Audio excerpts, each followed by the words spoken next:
Chief Dr. Emmanuel Ogobene from Imodje Orogun, paternally, maternally, and matrimonially, a chief of Orogun Kingdom, known as Afore of Orogun Kingdom, and by the special grace of God, a member of Delta State Advisory Council and Pit Building Council of Delta State, under the able leadership of Right Honorable Sheriff Oblewole, the Executive Governor of Delta State of Nigeria. All right. Could you share your childhood memories of Orogun Festival, and how has the festival size changed over the years? And how does today's energy compare to when you were younger? Additionally, how has Christianity influenced the festival's evolution? Yeah, thank you for this question. I can remember so well as a Sagittarian. You know, I grew up in the community. I started life in the community in primary school, and I've witnessed at least over going almost 70 of Orogun festivals. And out of the 70, I can say I have witnessed at least 40 to 50 of them. While the rest, I was outside the shore of the country as at that period, and the shore of Delta State most of the times in that period.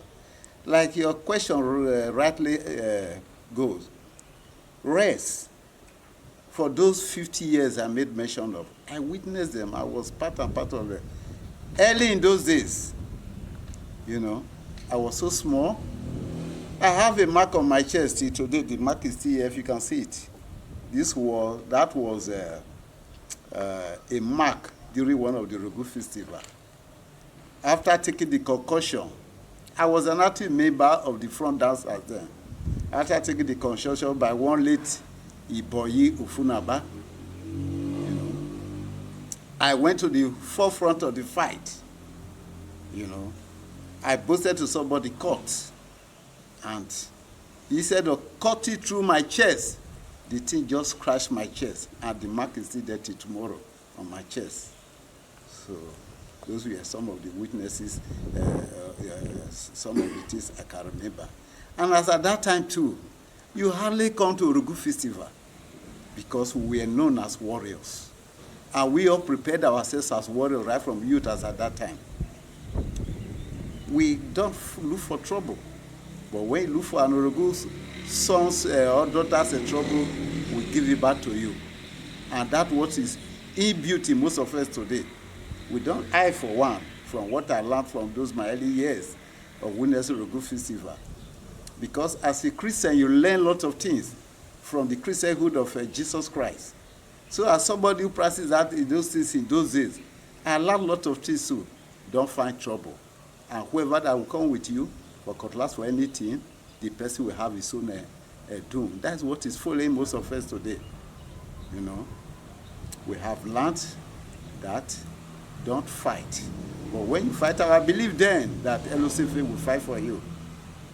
You know, that was our belief that time. And we grew up with that, this. And it was, it's not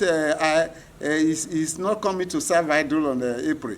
April has been I target as a month and a month of every year where Orogun sons and daughters come to refresh themselves.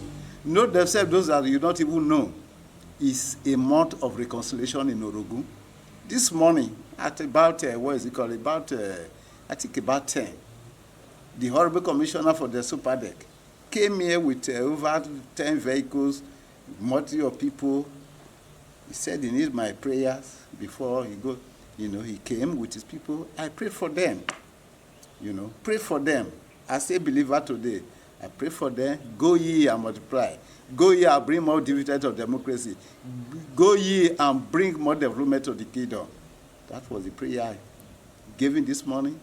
We drank before he left.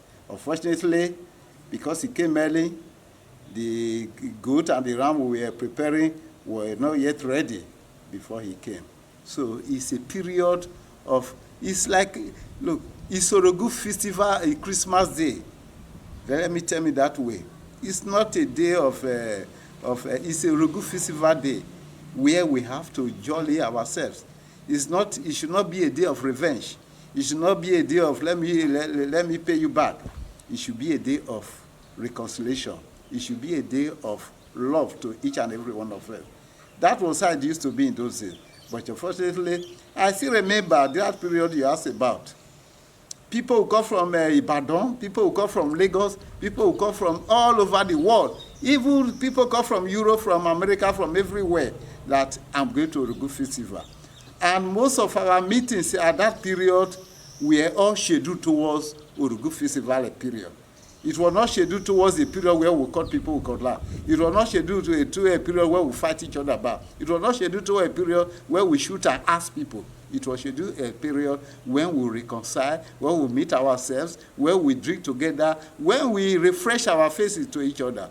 So I think it was a very good thing that our forefathers left for us. There must be a day like the Jews. They have a day of meeting together. So also, that is the Orogun Festival this day. But the special grace of God is modernizing. I remember several times there were casualties. They were called, but, as the years are going by, civilization is coming in. No sharpening of cutlass will wound each other. It's becoming a feast to each and every one of us. So we give kudos to the present day. Most especially the present-day government that have said that commit no crime. Don't hurt your brother or your neighbor. So, and I'm very sure the feast has been so peaceful. This how it ought to be.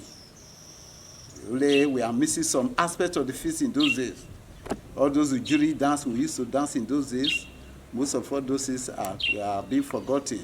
But by the special grace of God, we'll revive them as time goes on. Thank you so much. All right. Thank you so much. I very much appreciate you for your time. May God, sir. Yeah.